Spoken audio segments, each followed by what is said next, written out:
I got so much motherfucking design on right now. Break it down, bring it back, make it clap. I got 3 old thoughts, new block, where that day. Bitches on my line, and you know. Assalamualaikum warahmatullahi wabarakatuh.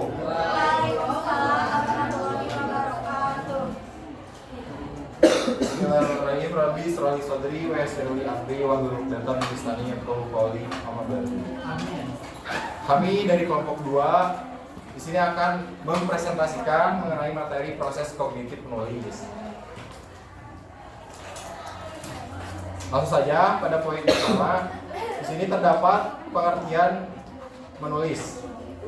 Menulis adalah kegiatan mentransformasikan pikiran atau gagasan menjadi simbol-simbol yang dapat dibaca dan dipahami oleh orang lain. Menulis didefinisikan sebagai suatu kegiatan penyampaian pesan atau komunikasi dengan menggunakan bahasa tulis sebagai alat atau medianya. Maka, menulis merupakan kegiatan yang dilakukan oleh seseorang untuk menghasilkan sebuah tulisan. Materi selanjutnya akan dibacakan oleh THS. Padanya disilakan. Selanjutnya ada hakikat proses kognitif menulis. Proses kognitif adalah serangkaian aktivitas mental yang terjadi saat seseorang melakukan suatu tugas atau aktivitas. Proses kognitif menulis juga adalah serangkaian aktivitas mental yang terjadi saat seseorang menulis. Selanjutnya ada proses kognitif menulis. Menurut Flower dan Hayes 1981, teori proses kognitif dalam menulis merupakan sebuah reaksi terhadap pertanyaan-pertanyaan tradisional mengenai bagaimana penulis melakukan pengambilan keputusan untuk memilih ekspresi tertentu dan apakah kriteria yang digunakan untuk melakukan pengambilan keputusan dalam menulis, sehingga yang intinya adalah bahwa penulis itu diarahkan oleh tujuan yang memang telah ditetapkan oleh penulis itu sendiri. Materi selanjutnya akan dibacakan oleh Rodi. Padanya disilakan. Selanjutnya ada variabel proses kognitif menulis. Menurut Flower pada tahun 1981 mengemukakan bahwa menulis adalah proses kognitif yang terdiri atas 3 variabel utama. Yang pertama ada lingkungan tugas terdiri atas 2 bagian, yaitu tugas menulis dan produk menulis. Yang kedua ada penulis yang memiliki 5 jenis atribut, yakni yang pertama ada memori jangka panjang, pengetahuan tentang topik, pengetahuan tentang calon pembaca, rencana penulisan, dan pengetahuan tentang sumber bacaan. Yang ketiga ada tahapan penulisan terdiri atas 3 bagian, yakni perencanaan, penerjemahan rencana ke dalam tulisan, dan ada penghalusan. Lalu penelitian berbasis psikologi kognitif. Menurut Roselmina pada tahun 2006 menyebutkan bahwa terdapat 2 bagian besar teori menulis. Yang pertama ada teori strategi kognitif dan teori proses menulis. Kedua teori ini mengungkap bahwa terdapat proses yang universal dalam menulis. Proses universal tersebut adalah proses penemuan yang terdapat pada tahapan pra-penulisan dan proses refleksi yang terdapat pada tahapan revisi tulisan.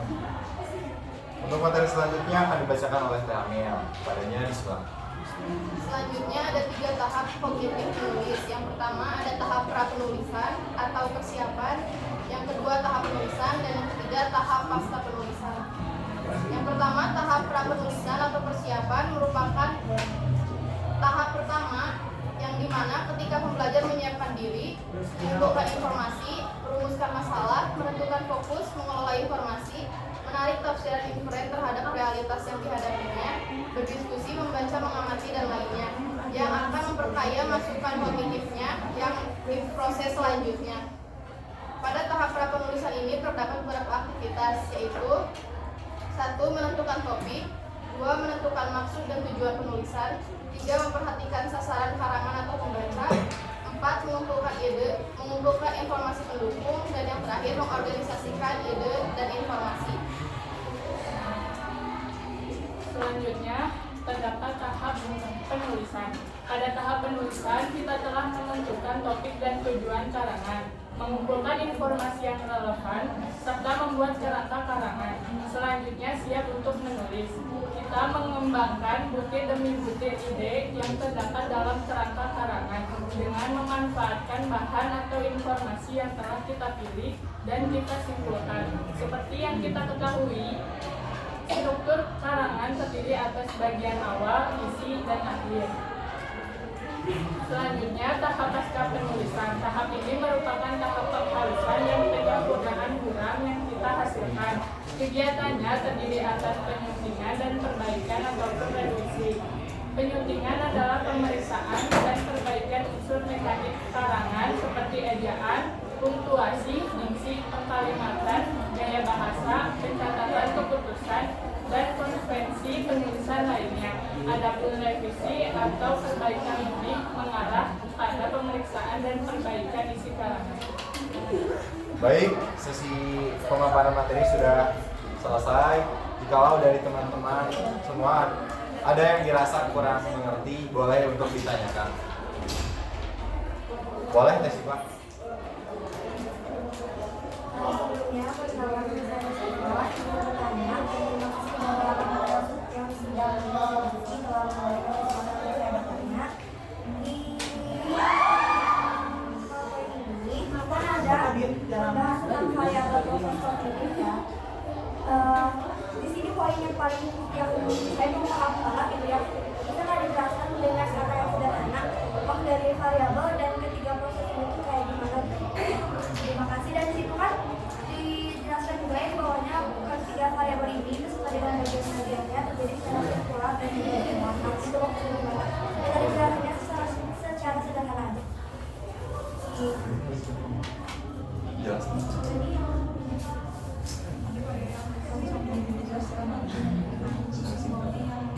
Poin-poin.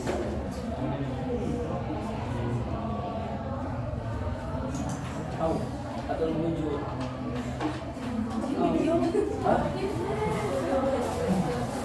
Baik, Teh Siva, untuk pertanyaannya kami akan tampung terlebih dahulu. Untuk selanjutnya ada yang ingin ditanyakan dari teman-teman yang lainnya?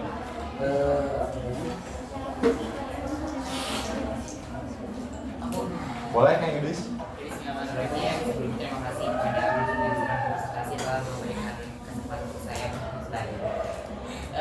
Di sini kan di halaman 7 di bawah yang variabel itu ada penelitian berbasis psikologi kognitif yang menyebutkan terdapat dua bagian besar teori menuliskan. Yang pertama ada teori strategi kognitif, yang kedua ada teori produksi menulis. Nah, boleh dong mungkin dijelaskan secara rinci dari si poin pertama sama poin kedua itu seperti apa? Baik, terima kasih Kang Idris atas pertanyaan. Mungkin ada lagi untuk satu pertanyaan terakhir. Katanya bagus. Mungkin di mana? Jika tidak ada, mungkin kami akan mendiskusikan pertanyaan-pertanyaan yang sudah akan Teteh pertanyakan.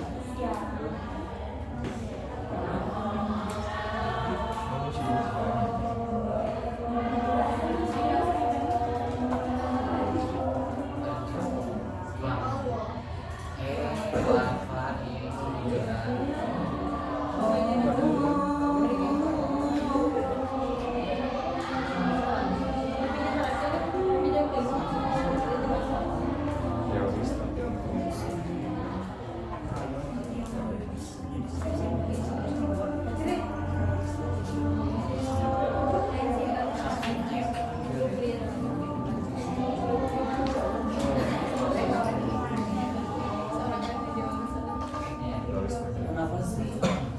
Kenapa? Pengen apa?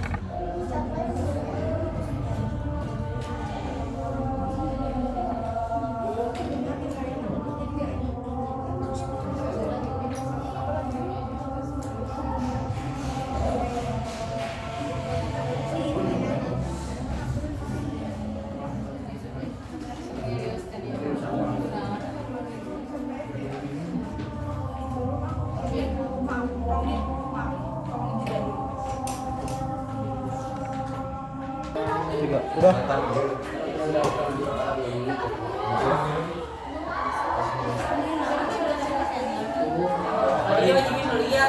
Mohon perhatiannya teman-teman. Oke, pertanyaan Kang Yulis Ya boleh. jelaskan kembali mengenai teori strategi kognitif beserta teori proses menulis. Yang akan dijawab oleh Kang Robi. Jadi, strategi kognitif merupakan suatu cara yang dilakukan oleh siswa untuk mempelajari materi atau mendapat pemahaman yang mendalam tentang sebuah materi dengan tujuan memperoleh informasi atau keterampilan yang berkaitan dengan agensi, tujuan dan instrumen persepsi. Sementara proses menulis adalah tahapan-tahapan kegiatan dalam rangka menghasilkan suatu tulisan, yaitu pra penulisan, tulisan draft, dan sebuah revisi. Oh iya. Yang lainnya Jadi menambahkan ya, kalau dari teori strategi kognitif adalah proses penemuan yang terdapat pada tahapan pra penulisan. Strategi kognitif ini digunakan dapat berupa strategi menghafal dan strategi elaborasi. Kalau strategi elaborasi itu cara untuk memparafrase, meringkas, membuat catatan dan merumuskan pertanyaan. Itu strategi kognitif. Kalau yang teori menulis, teori proses menulis merupakan proses refleksi yang terdapat pada tahapan revisi penulisan, yang dimana berbagai strategi kognitif tersebut dapat digunakan selama proses menulis, mulai dari mengumpulkan bahan tulisan, membuat kerangka tulisan, dan mengembangkan gagasan. Oh iya. Masih namanya apa?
Baik, saya akan menjawab pertanyaan yang tes Pak. Tapi kalau yang variabel 1 masih didiskusikan.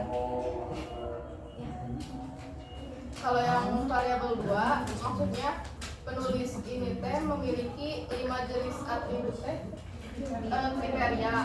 Jadi penulisnya harus memiliki memori jangka panjang, terus pengetahuan tentang topik apa yang akan dia tulis. Terus penulisnya harus mengetahui sasaran pembacanya. Terus yang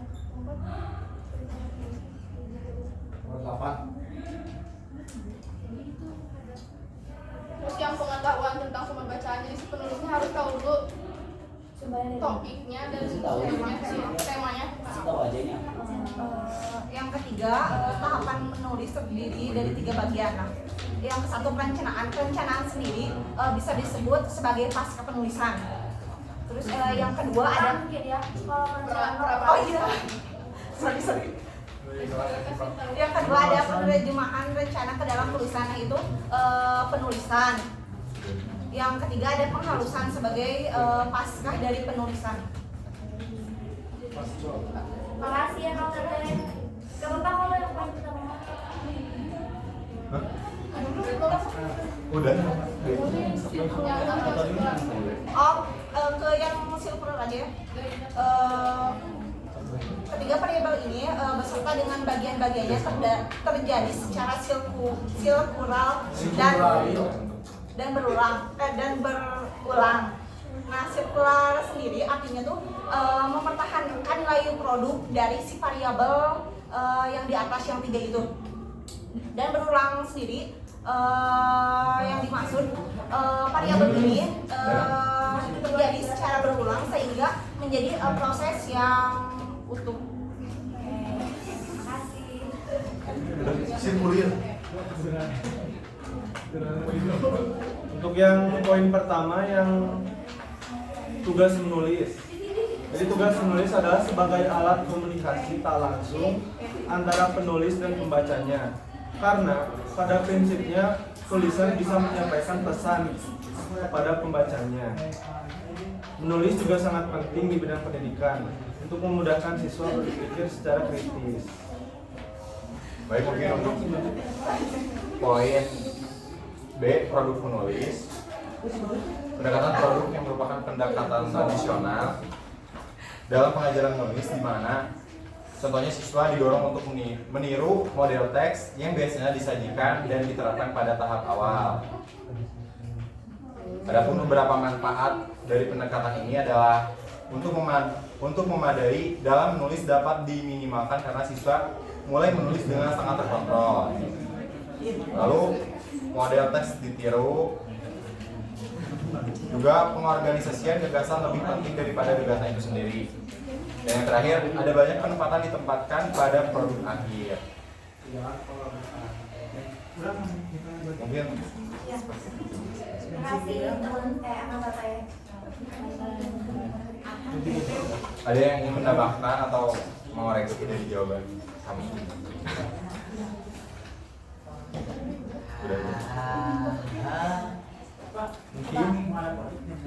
Mungkin dapat disimpulkan dari presentasi kali ini, kognitif adalah kemampuan dalam memproses dan mengolah informasi, sehingga pada saat menulis, seseorang diharapkan dapat menganalisis, mengolah informasi, memprediksi, serta memecahkan masalah yang nantinya didapat tujuan dari penulisan.